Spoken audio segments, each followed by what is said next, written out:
yet. It says not yet. Not yet. There we go. Yay. My floating head. Excuse me, all of those watching on YouTube. I have a floating head. Oh, you're not a That's all floating head. good. You look awesome. Yes. You look awesome. Well, hi everyone. Welcome to this month's episode of the Meghann and Jessica Show. It's awesome to be here again, isn't it? It is. I especially love it that you and I just get to speak today because we share so many philosophies that are common, and we're running different kinds of businesses, and we just have a lot of experience in this overworked and underpaid area that we're really transforming, and that we want our clients and our members and our people in our sphere to transform. So I'm excited about that, and hopefully we'll have some people hopping on live so that they can ask their questions during this transmission. Yeah, that would be super fun, wouldn't it? So we'll keep our eye on the comment box.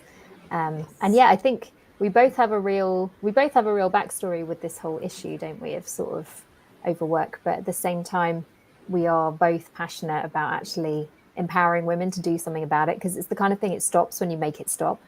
And we often need to get to that point of acknowledging that to ourselves. And I know for me, I felt very, very powerless, very like, I can't possibly make it stop. And then I did, and everything changed. Well, let's talk about that story. Why don't you start by telling us what your journey was with overworked, and then realizing how little money you actually make when you're overworked.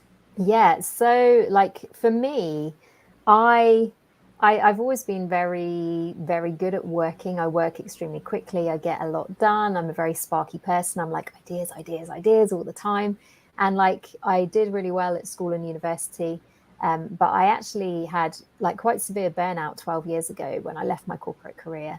And it was classic me, because I was like, I'm fine. Everything's going to be fine. I just need to keep pushing through. And I've since spoken to an absolute ton of women who've been through burnout, and they have a very similar experience of just like, we don't always know what to do when it happens, and we also don't take it very seriously, because the thing that we've always done is push through and like be fine.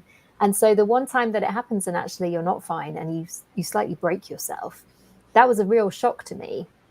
And similar to a lot of people who go through burnout, it's not like it happens and then you change your life and it never happens again. I think it can be a cycle that can repeat itself.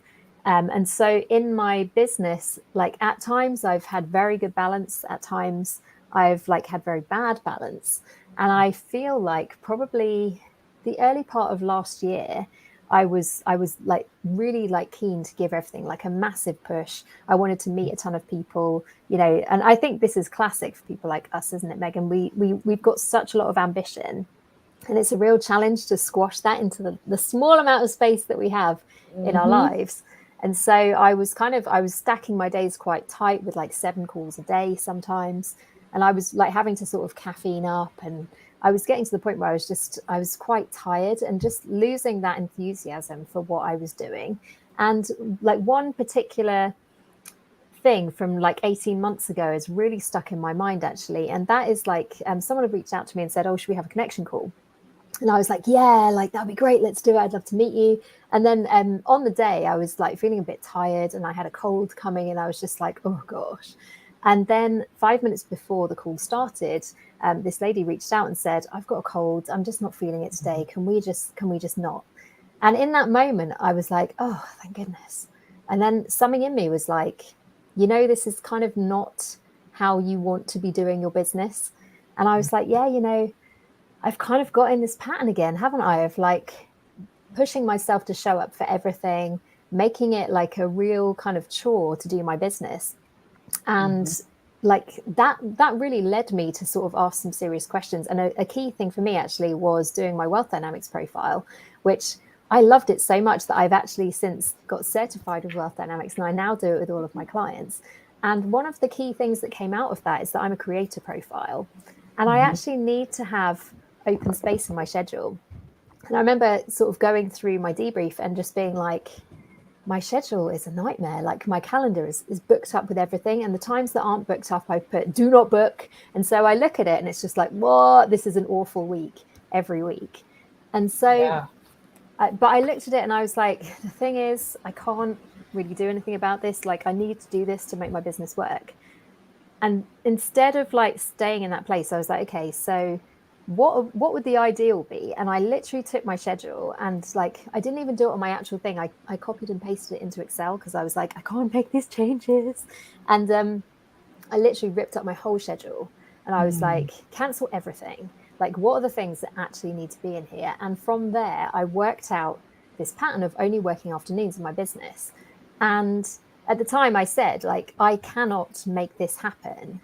But as soon as I had that Excel thing, I looked at it and I was like, I have to do Yes, I this. So within can. 3 weeks, I had shifted from my old way of doing things, overbook Jessica, caffeine all the time, Jessica, to actually like having my thing where I only work afternoons. And the difference that it's made to my quality of life has been amazing. Because I think one of the things when you do what we do, Meghann, we have so much control, but I think sometimes we're not conscious of the fact that like whether you live your best life or your worst life, that is actually in your hands. You can say yes to stuff, you can say no to stuff. And I think it really gave me a really helpful kick on the backside to just be like, you want to live your best life, so go and live it. And like it's been a really exciting thing because I have such a relaxed schedule now compared to what I used to. And I've also built in kind of like a monthly pattern. So I have 1 week off every month where I just, if I want to do some work, then I do. But if not, I just float around. And I block time out for like, you know, maybe a week every month where I do deep work on projects that need to happen. But like, I am not this kind of 24/7, 7 calls a day. Oh my gosh, I'm so exhausted person anymore. And like my business, like I've 4 or 5 exited last year. So at the same time as like making these drastic changes, I've also seen an absolute ton of growth in my own business. And I'm helping my clients really use wealth dynamics to make these similar changes in their businesses. And yes, there's all the resistance, they feel it too. But the result of like being able to choose what we do and what we commit to, it's incomparable. It's amazing. Absolutely. Oh my gosh, there's so many points in there that I was like, yes, I feel so resonant with that. I'm in Wealth Dynamics, I'm a star. So, of course, I've got Of that course you are. creator right Yeah. there next to it. And that's actually a big part of what me and my team are working on right now is getting me into that star role Yeah. much more. So, yeah, I would say that, gosh, my journey with this overworked, underpaid starts when I started my business in 2009, Hmm. because my career in corporate was loathed at best. Mm-hmm. And I really just was trying everything I could to make it through and feeling like, gosh, this is what my life is going to be like for the next foreseeable 30, 40 years. I'm in trouble. So when I started my business, I there was this knowing that as soon as I started it, I had found the right pair of skis. I was going down the right slope. I had the right boots, and this was it. This was where I was supposed to be. And at the same time, looking at it on paper, I was starting my company in 2009 in the Great Recession here in the US in social media management, which nobody knew anything about, nor did I. My first time as a small business owner, solopreneur, no idea what I was doing, with no money in savings and like zero experience. So I call those years the ramen years because ramen in the US is a really cheap food that's like, 25 cents a pack because it's there was nothing. I had nothing to start from. And I like to tell the story that when I first started my business, I was charging $50 to $100 an hour. I'm sorry, $50 to $100 a month to manage people's social media accounts. Yeah. Yes. No idea what I was doing, how to price, none of that. And I was working, gosh, I was probably working 12 hours a day because I had also was in the world of social media. So there were people online 24/7 that I could engage with. And I'm a social person. I was having a lot of great time engaging with people in different places around the world, but not even thinking about the fact that, gosh, 12 hours a day working and being online is not really sustainable. And 7 days a week, certainly not sustainable. Not taking care of my health, gaining a whole ton of weight. And it took me years to even just get to that point where I had a business model as a coach that was working for me. after transforming things for a long time. And then as a coach, it took me, again, a long time to figure out how to structure my time so that I knew what my capacity was for clients. And then, gosh, even looking at things like a coach that I had worked with helped me figure out my guilt-free time structure in terms of, well, gosh, when I started being a coach, I was driving all over the Denver metro area from 2-hour distances driving in order to meet with these different clients, because I felt like that's what I needed to do. So you said something at the very beginning, and I can't remember what it exactly was, but for me, it was like, I didn't know it, that I was overworked and underpaid until I became aware of it. So I had to have that awareness, and it wasn't even really me who just became aware of it by myself. It was a coach that I worked with saying, gosh, you know that there's a different way, right? And me just being like, no, I don't. I'm just in this silo and I'm constantly working. And it looks like everywhere I turn when I'm networking, everybody's doing the same thing. But as I evolved as a coach, I got to that point where I could see, okay, this is the max amount of clients that I can take on so that I can A, be in session with them, B, do all the follow-up, and C, still be able to manage the business outside of that and do all the things that are required to actually run a business.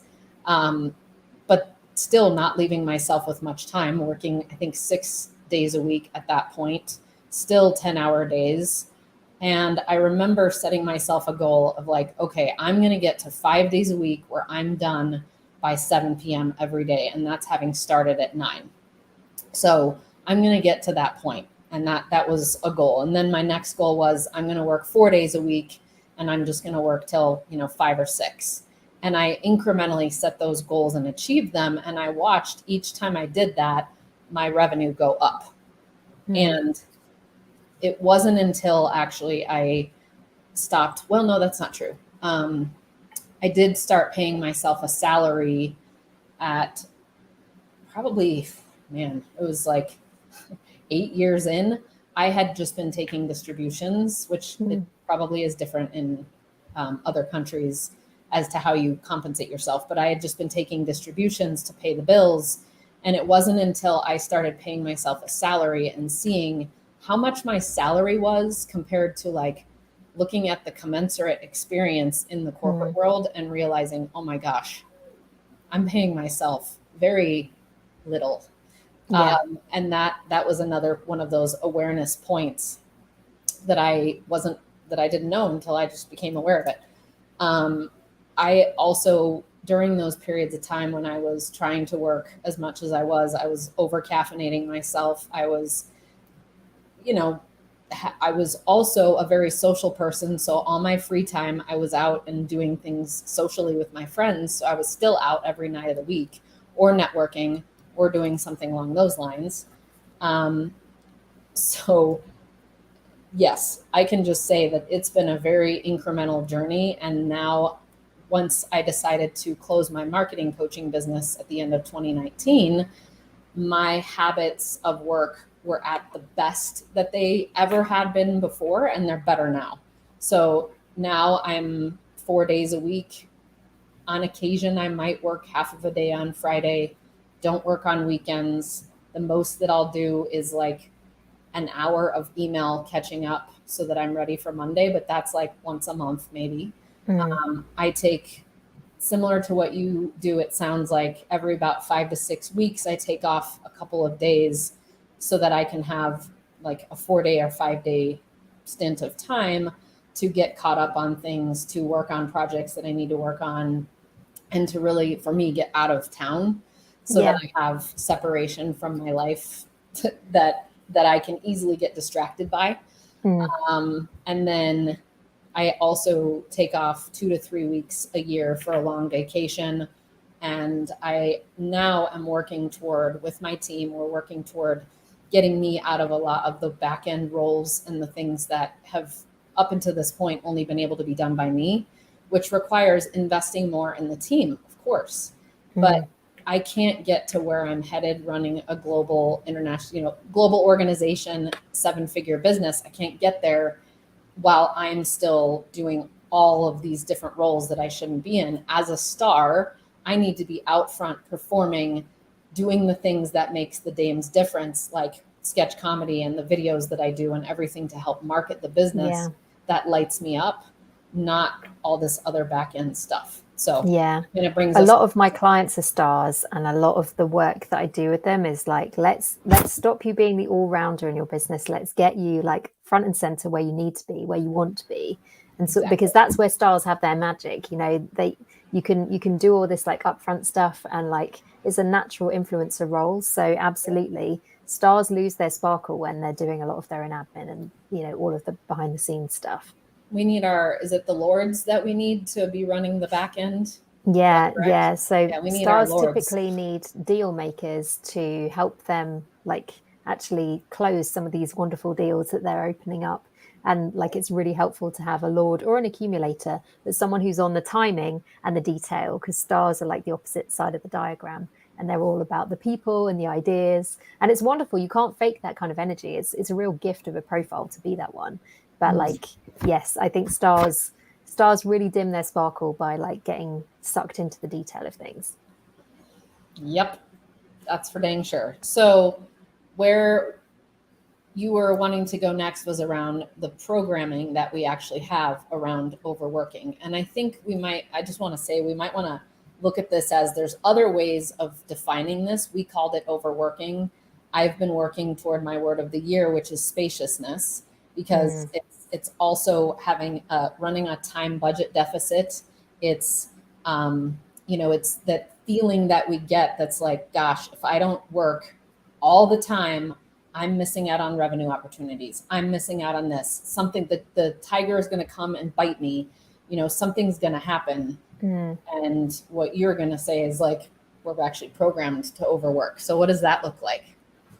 I think it's really linked to like us being high achieving women and like having that drive and just feeling like I want to take over the whole world and still be back in time for dinner. And like I mentioned before, didn't I, about kind of the size of our ambition, and like we shouldn't apologize for that. That's a good thing. But I think we're not always very good at like judging the amount of time that we actually need to do some of the things that we're trying to do. But like something I talk about quite often on my podcast is the fact that, you know, we've got through school, we've got through university quite often with like top grades and like, you know, really throwing ourselves into things. And then we come into like the workplace and like in corporate, it's very possible to like do exactly the same pattern of things. But when you get into your own business, that's when I think we need to really shift and stop like doing things the way we've always done them and learn to do it a better way, because business doesn't actually work better when we flog ourselves to death. Like there is no one being like, you get an A grade. Like it just isn't like that anymore. And so I think it's much more important to actually understand like the things that we need to do specifically that move the needle in our particular business, because actually it's about saying no to quite a lot of opportunities that come our way. I find that very hard because I want to do everything. And definitely like something that I'm learning this year is that like some things are really awesome and like they will be so fun to do, but they are not for me right now. Even, you know, so it can be a thing of looking at the list of things that you want to achieve like in the next quarter or for the rest of the year, and sometimes just being like, yeah, that can't happen because you don't have the time, and being realistic about that. I don't know, do you resonate with that, Meghann? No is the biggest word that is coming to mind. Like, I'm sorry. Yes, I'm resonating with what you're saying. No is the word I knew what you that meant. women have such a hard time saying. Women have such a hard time and it has to do with a lot of other things too. It probably in wealth dynamics, I'm not sure of this, how this fits in, but in influence ecology, I'm an inventor. And we say yes, yes, yes, yes, yes. And it's yes, because it is yes in that moment. Our energy is like, yes, this sounds so amazing to me. And I so want to do that because we feel like this infinite being that can just do anything and everything and has copious amounts of time. We're not limited by the linear time constraints of this reality, but we have to learn how to say no. And it is like, that is part of our programming too, as women, is that it's improper to say no. It won't help you get ahead. All this it might BS hurt someone's feelings. That's a big thing for a lot of women that I speak to. Exactly. We might hurt someone's feelings. And you know, like you were saying earlier, when we show up to a call and we're just drained, that's even worse than saying, yes, I will come. So it's like, it really, all of these things are connected to something down the line when we don't pause, take a minute and really check in with our knowing, is this something that I can take on? And we'll talk about this later, but is this something I can do in my time budget? So I completely I love agree. that as a phrase. I think that's so important because it's exactly that, isn't it? Like, I look back to sort of times at university where, like, you know, you work through the night and you finish your essay at 2 a.m. And there can be that thing of like always flying by the seat of your pants. And actually, I've done quite a lot of years of my business like that, you know, like I'm doing a promotion and I'm writing everything like until the minute I go live. That's how I used to do stuff in my business 4 or 5 years ago. Because almost like you can. So there's no one there to be, and like a big like growing up thing for me in my business is actually starting to plan like a quarter in advance and get it all done, like so that I'm not writing it at the last minute and like burning the midnight oil. And I think that's been quite a hard thing for me because part of me is just like, I want to leave. I do my best work at the 11th hour. And it's like, you do, or do you? Like, you do your best work when you're in the zone and you don't need to like create this stressful pot for that to happen. I think that there is some of the things that I learned in Kate Northrup's Do Less system as a woman is that we actually do have a cycle that is in accordance with our menstrual cycle, and it's a 28-day cycle, and we are living in a man's world, which is a 24-hour cycle. And so there are points in time when we can hijack that system, or we can, hijack is not the right word, but we can hack that system, and we can say that, okay, the phase that's right after we're done menstruating, and then the second phase there is the time when we need to be doing those creative things where we have that most of that energy and hormones in order to support us in creation. And so we can sort of hack that same thing of, okay, there's a certain amount of chemicals that are in the body when you're procrastinating and you've got that need to get it done, that also is in that certain phase. And I'm, you know, in a community with lots of women, so I don't really think about what this is for men, but sorry guys, but there are ways to do that now where we can be proactive and we can schedule these things in advance, and we can say, you know, I remember a dude boss of mine back in the day saying, you need to schedule time for creativity. And I thought, that is the dumbest thing I've ever heard, because there are times when I'm just not creative and scheduling it in advance. But the Kate Northrup stuff was what really helped me say, oh, this is possible as I track what's going on in my world. Yeah. But then, you know, there's also, there's so many different factors in here. But. Well, no, I really love that actually, because I was looking for some kind of like cycle based, and not necessarily like menstrual cycle, because I read the book Period Power a couple of years ago, and I was just like, oh my gosh, like periods are such a big deal for us as women. Why do we not acknowledge this? And I guess it's because you don't have permission to speak about such things in a male dominated workforce. So like, one of the big things, as weak and emotional in that world. Well, exactly, because then people just roll their eyes and go, oh yeah, PMS. And it's like, oh, there's so much more to it than that. Because so I was looking last year for sort of like a cycle-based way of doing this. And actually, like with Serendipity, like the coaches that I was working with and still am working with, like they have this whole thing called the energy elements. And it's basically that. It's like roughly a week, maybe 4 to 7 days. You spend time in one of 4 elements, and the elements are air, earth, fire, and water. And it all means different things. And if you want to know more about it, then ask me about it, because I love it. But I've literally started doing my business calendar on that basis. Because what I found when the first thing I needed was the water time, which is the rest and the like reflection and like, what do you need to work through? What mindset work do you need to do? What do you need to release? But so the first thing that I did was allow myself like a water week every month. And I was quite like, I think the idea of the elements is that you feel what element you are, but I was like, I don't feel anything. Like I need to get certain things done. And so it's been a real sort of change of gear for me to start thinking along those lines. Right. That like this year I've kind of taken it, like last September, I then gave myself an earth week for a lot of my doing. And this year I'm doing all 4 weeks, and I'm giving myself a week in each one. And what I'm really noticing is giving myself that air week, which is all about creativity and big ideas. I can feel myself growing in those weeks because nothing is off the table. Like, and it's all about kind of next level self and like, what does the biggest, most exciting version of me, like the future me, what does she want to be doing? But I think just for me, getting really conscious about that and making sure that I'm actually allowing myself time for that, it really is changing how I show up in my business. Because if I'm in water, then I don't need to do anything. I plan my calendar so I'm not doing promotions when I'm in water. Instead, I'm trying to save a lot of those things for my fire week.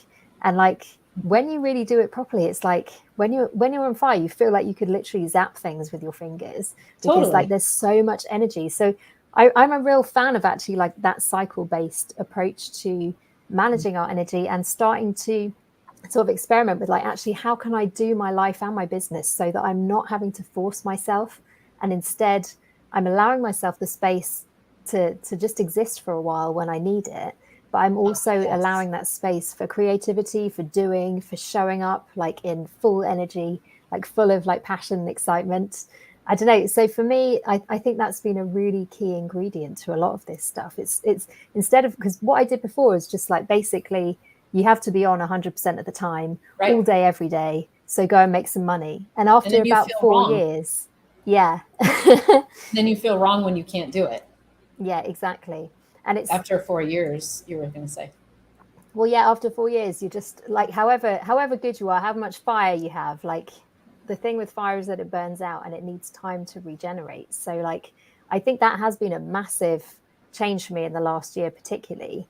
And it's something that like, I'm sort of stepping into a bit deeper, sort of every 6 months that go on, because the more you start to listen to your own internal energy, the more you can just be like, there's no point saying yes to this because I'm just not in the right place. And that's quite a big place for high achievers to get to, because we don't usually say no to anything, and we definitely don't let up on ourselves, do we? I think the busy calendar for me was a badge of honor for a while until I realized that is such a farce, right? So I thought, this was about 3 years ago when I was like, oh, it's like, I hate to admit this, I almost looked at some people and said, gosh, they don't have what I have. They can't keep up. And that's really sad. Yeah. Because I can do more than what 3-4 humans can do. And until I realized that that's me existing in fire constantly. And that is what leads to overwhelm, and that is what leads to burnout. Yeah, and exactly. you become aware of these things at the exact right time. So for those who are listening and those who will listen to the recording, you know, what I think, Jessica, what you were talking about with the 4 elements and do less, they're very, very similar. It's just a different way of looking at it. So you'll find those things, and we should make sure we link to those resources when we have this on YouTube and on whatchamacallit, yeah, LinkedIn. Definitely.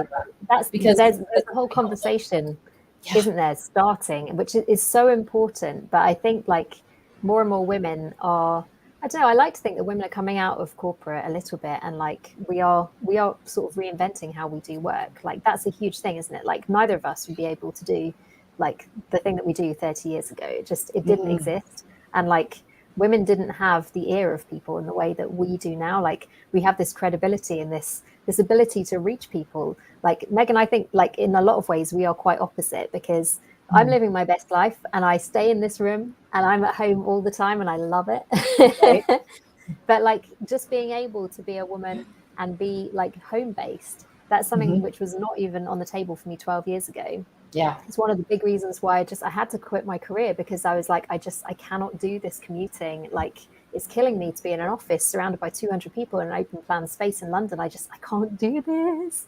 Well, yeah, totally. And I'm a raging extrovert, so I do get fueled by being in the presence of others. But a vast majority of my time, I am working at home in my office by myself too. So I am getting that introverted recharge time. Yeah. It's just not what necessarily lights me up, but it is necessary for me. So Yeah. we're not that different, my friend. I think that's a really good point though, because like when you do what we do and like when you give out so much of the time, I think there's like a shelf life of 3 or 4 years where you can give out and give out and give out and like push yourself really hard.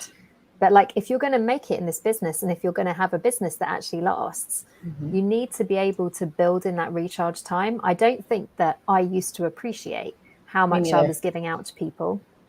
And so like if you're not also filling your own cup, that is a recipe for burnout, isn't it? 100% without fail.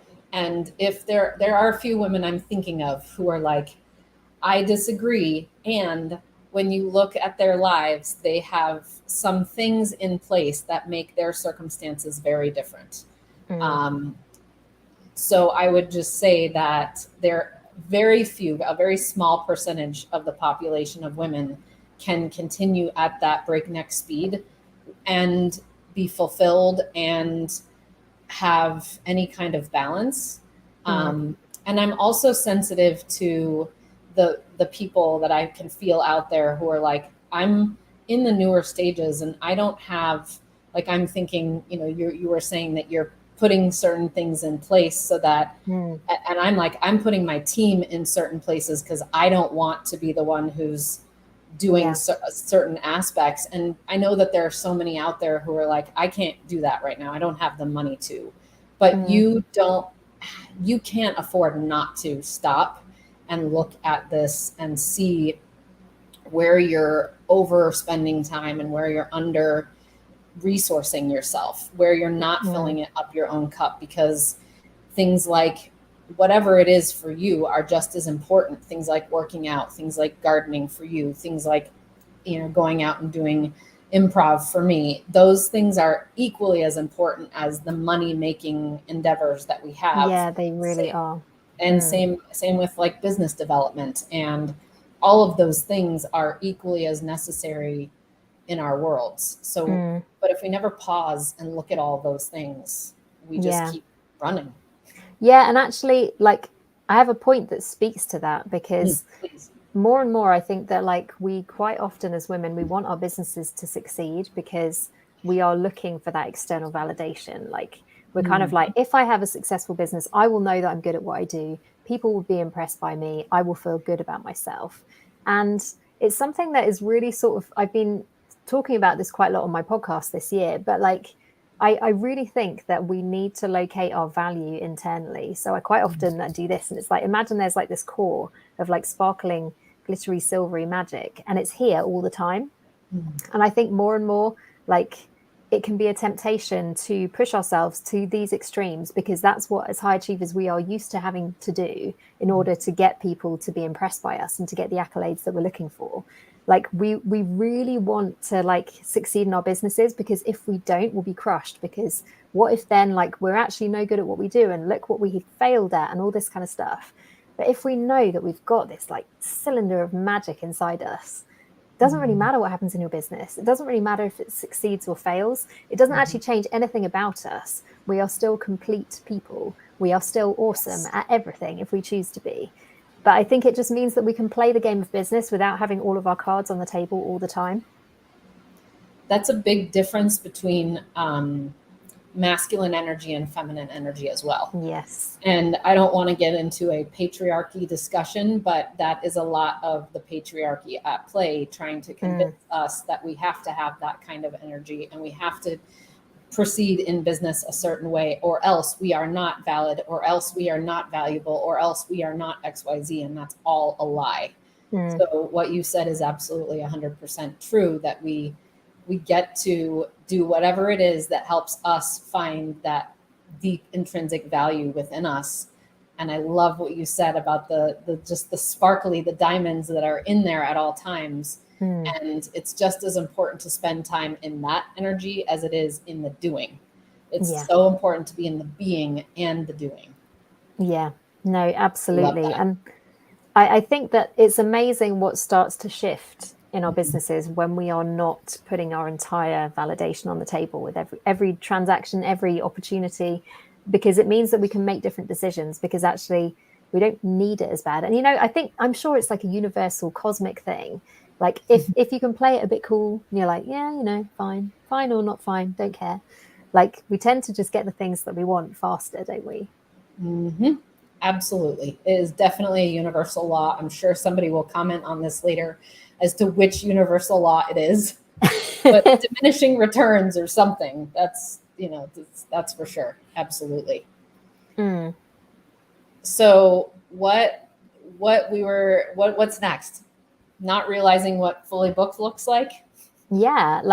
So in like, I think it's good to talk about like the theory behind it. And I think we've covered some good ground in terms of like how it feels, why we do it, like what our motivation could be and should be. But I think in practical terms, like I often find with clients, they're like, this is great, but like, what do I do? Like, how do I start to do this? What are my steps? I think like in practical terms, we very rarely appreciate that we're fully booked. I know for me, that was the biggest shock when I started to like take some sort of preventative measures. So I started zoning out my calendar and just being like, I can only do this kind of call on like a Monday afternoon. And like, I can only do this group call on a Tuesday or whatever. And at the moment, like the way I do my calendar is that Monday, Tuesday, Thursday are kind of bookable days for different things.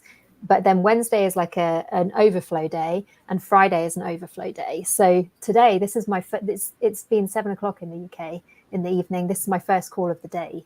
So I've had a wonderful day floating around. And I have another one coming up on Friday, which is just like, I'm living my best life. But sometimes I've got them there to sort of book if I need to. And often I do quite a lot of intensives with clients.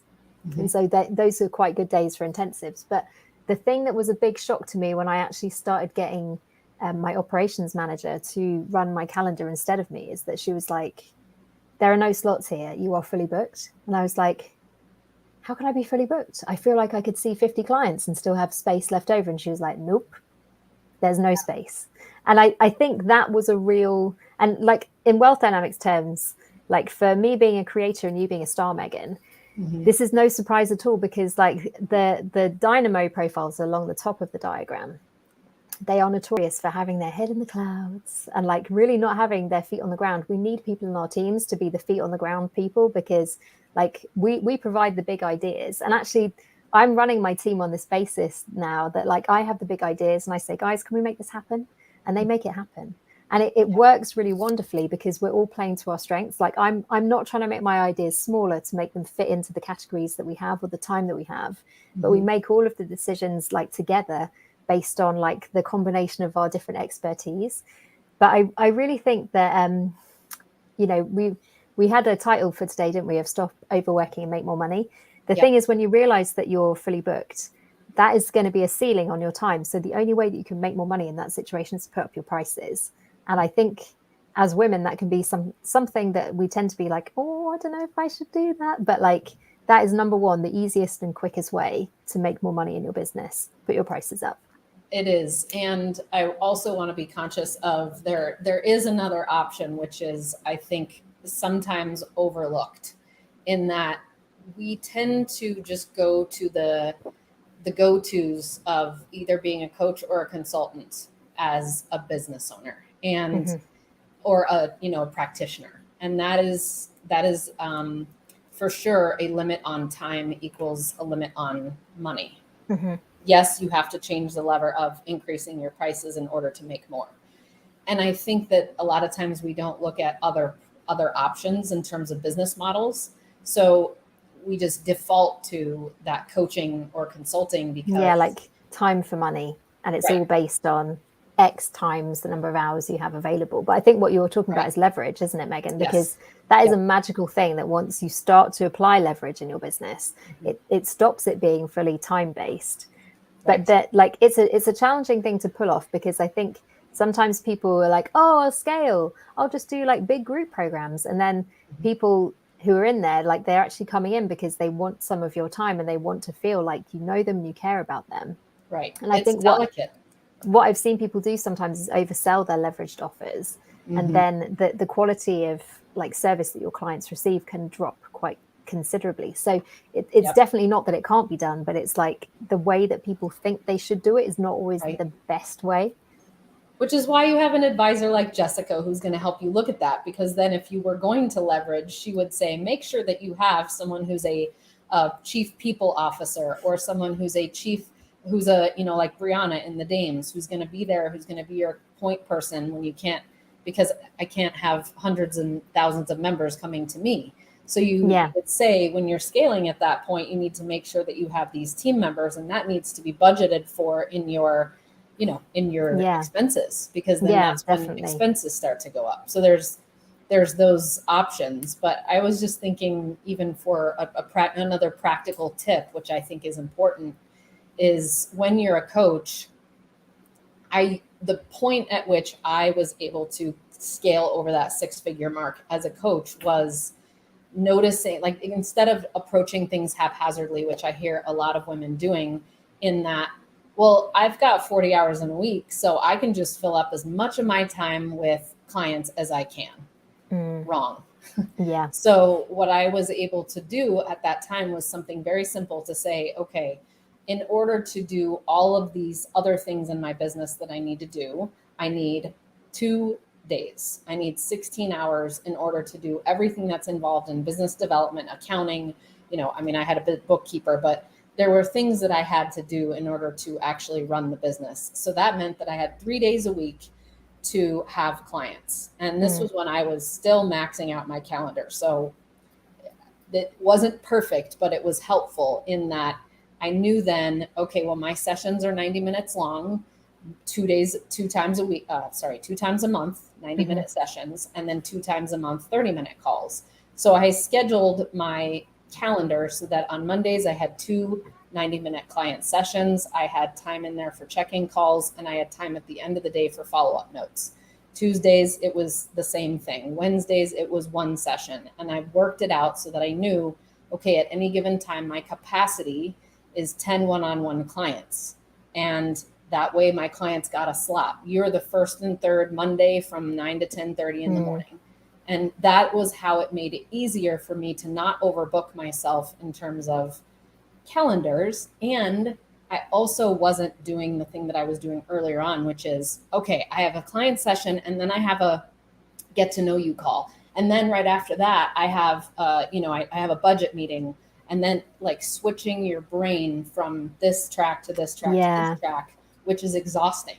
And so I think it's really interesting because a lot of these issues used to be just for like people who do what we do, but actually during COVID, people have sort of come into our world a little bit more. Like my friends never used to know what Zoom was. Now everyone knows what it is. And I think it's interesting, some of the things that people are saying, for people who their corporate job is being in meetings 9 to 5, that feels unbearable when you're on Zoom, especially like those big Zoom calls where you can't speak because no one hears you and the microphone blocks you, and it's so frustrating. But I think that's been something that I've heard people talking about a lot more in terms of like that context switching. And definitely with my zones in my calendar, that's something that like you have to be in one state of mind, because I think sort of it's like you're switching different versions of yourself sometimes. And it's really, I think a way to be kind to yourself is to like make it easy and just be like, okay, you show up in this kind of way, or today's going to be an internal facing day, and so no makeup, and you can wear pajamas if you like, and all that kind of stuff. And that is the way that we don't get ourselves to that overworked, underpaid state, is when we are responsible and we realize that the thing that we are managing all day long is our energy levels. Yes. And there are so many things that we can do, so many hacks that we have that we get to activate in our worlds so that we don't run ourselves ragged. But when we're unaware of those things, we just keep going. So again, this is another opportunity. If anyone has any questions, please put them in the chat or comments. And this is an opportunity to pause and do some self-reflection on where you are, because you can listen to this and you can continue to do the things that you've been doing and say, yeah, gosh, that's something I need to do. Or you can stop and say, here are 2 things that I'm going to change as a result of listening to these 2 ladies who figured some things out. We're not figured it all out. There's constant improvement that we're making, but where can you give yourself some space, some more space, and realize that even if you think that you're wearing that badge of honor of, gosh, like I was years ago, if I can do so many things and I am a superwoman, literally. No, you're not. There is a point where that return will diminish and you will be exhausted and you will crash. And let that not be now, or let that not be later. Let it be now that you are aware of that and that you don't crash. Yeah. Yeah, absolutely. And I think one of the most challenging things that I found is literally starting to be like, how do I feel? Because I actually remember, like, after I had my breakdown and like burnt out really badly, I started going to therapy. That was pretty much the only thing that I did in that season of my life. And my therapist used to say, "How are you feeling?" And I'd be like, "Fine." Like, what are you even asking? Like, obviously I'm fine. I'm here. But like, what she was trying to teach me is how to listen to my body, because I did not have that skill even a little bit. And it's been really interesting in this last year, because one of the things that my coach has said to me is like, what do you feel you want to do today? And I've just been like, I don't know. What do I need to do? I need to do everything. Like, I need to do everything. And so starting to get to that place where you just kind of like, you use your intuition. And like, one of the things that I've been experimenting with in the last couple of months is like, you know, when you get an idea and you kind of feel like, yes, but not today. And you're like, oh, why do I feel like, and is it resistance, or like, is this an inspired thing? And then suddenly you wake up one day and you're like, today is the day to make that call.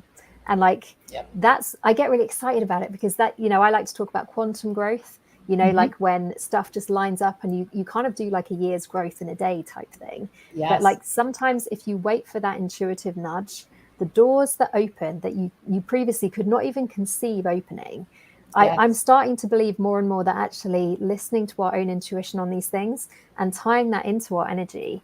And when you get that no, or not today, or not yet, like really honoring that, because that is not something that has been instinctive to me in my life at all.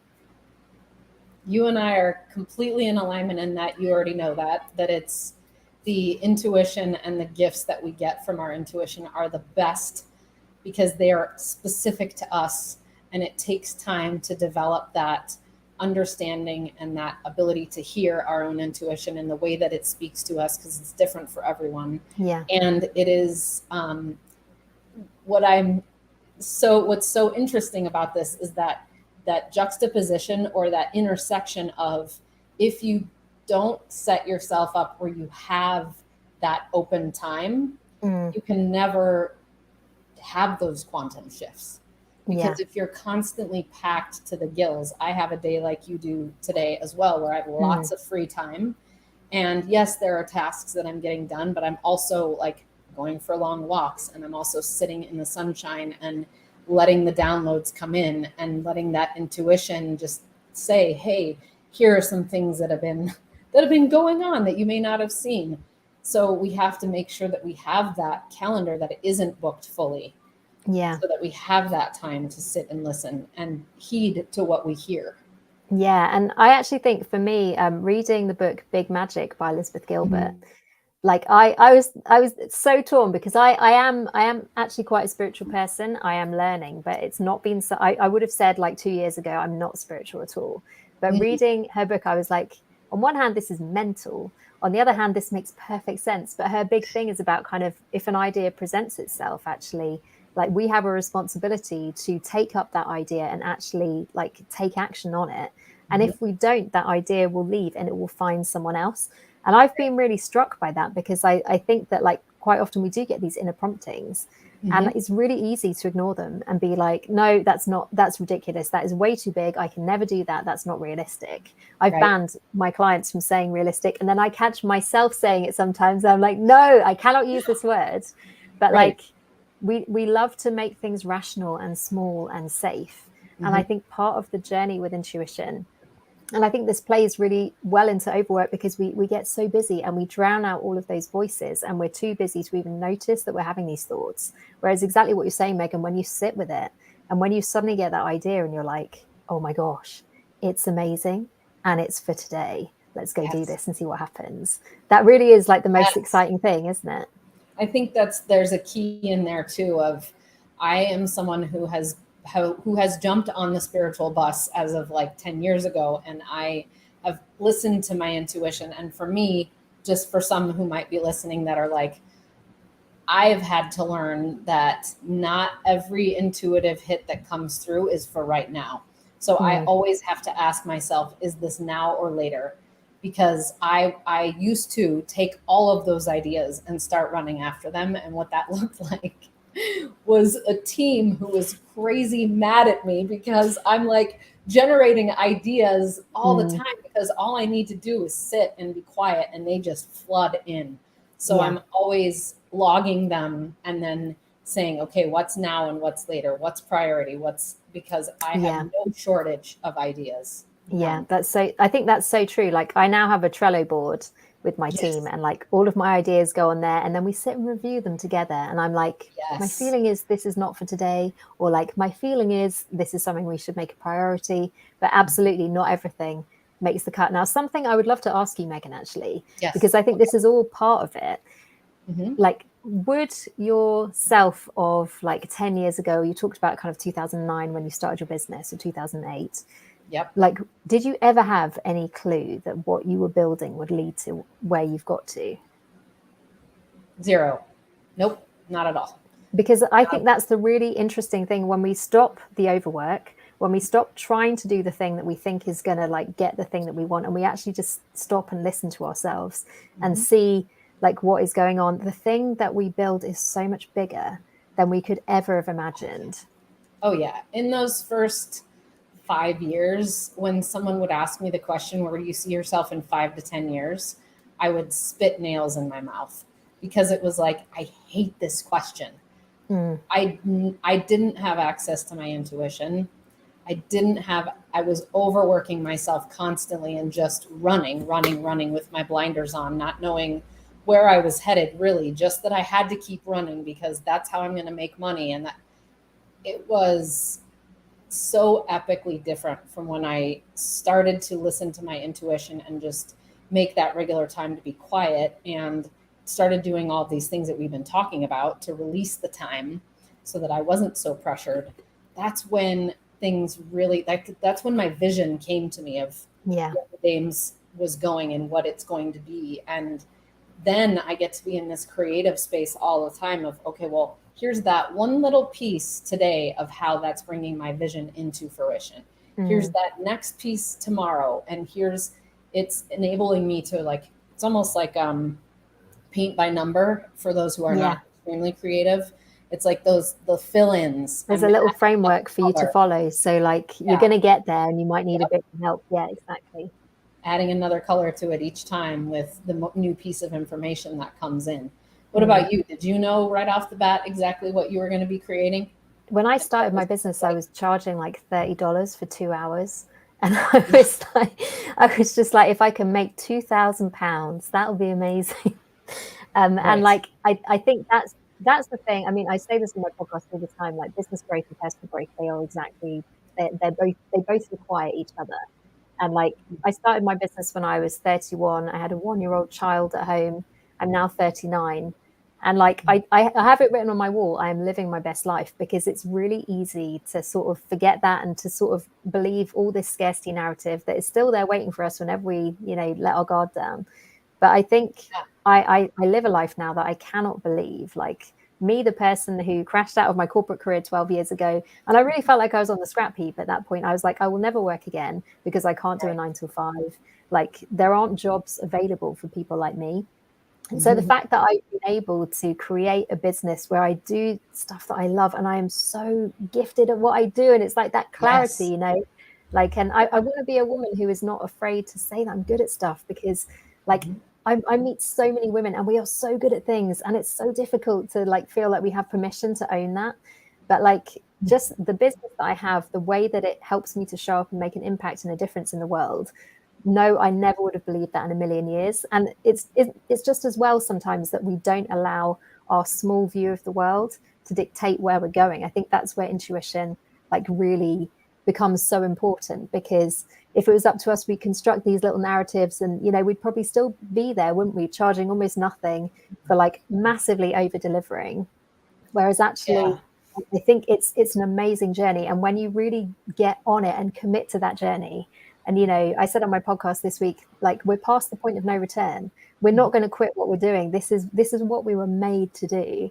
So it's starting to get that vision that we don't need to have all the answers, that like they will come to us in time, but all we need to do is commit to the journey and commit to show up and like take the bold action, do the scary thing. I think that stopping overworking is such an important part of that. It really is. And, you know, just knowing that no matter what, we're human, and that the journey can be like a roller coaster at times. So it's not like there's a one size fits all solution to these things. But what Jessica and I are just trying to allude to today is just this one area of life that is humongous in terms of our life satisfaction, the ability we have to generate more income. And I haven't come out and said it plain and simple, but every single time that I worked less, my revenue increased. Yeah. And every single time that I worked less, I increased my salary. And every single time I watch the universe rewarding me, I am very spiritual, the universe rewarding me in droves with so many things in my life. So that is what's true for me. Is that true for you? Yeah, 100%. And like, for quite a while, I had a pattern in my business of like halving what I'm doing and doubling what I'm making. Yeah. And it was kind of intentional, but it was also like, oh my gosh, it actually worked. And I think it's a really important thing to make that connection, because it's a complete universal truth for sure. Now we're about to run out of time, aren't we, Meghann? Yes. Tell us about the Dames, because it's an awesome place to be. Yes. So if you're a woman who is running her own 6 or 7 figure business, or are someone in a director plus role as a woman in corporate America, we would love corporate America or corporate Europe or corporate anywhere in the world. We would love to have you at an upcoming Dames Roundtable, where you will get to experience the Dames difference and how we build community in a very different way, and how you will be surrounded by your other fellow high caliber women who've been through those initial stages of business and career and are facing these similar challenges like Jessica and I address on this Meghann and Jessica show each month. So please come and check us out, thedames.co/roundtable. What about you, Jessica? How can the amazing people in this world who are growing from 6 to 7 figures learn about you and work with you? Well, I always love it when people add me as a connection on LinkedIn.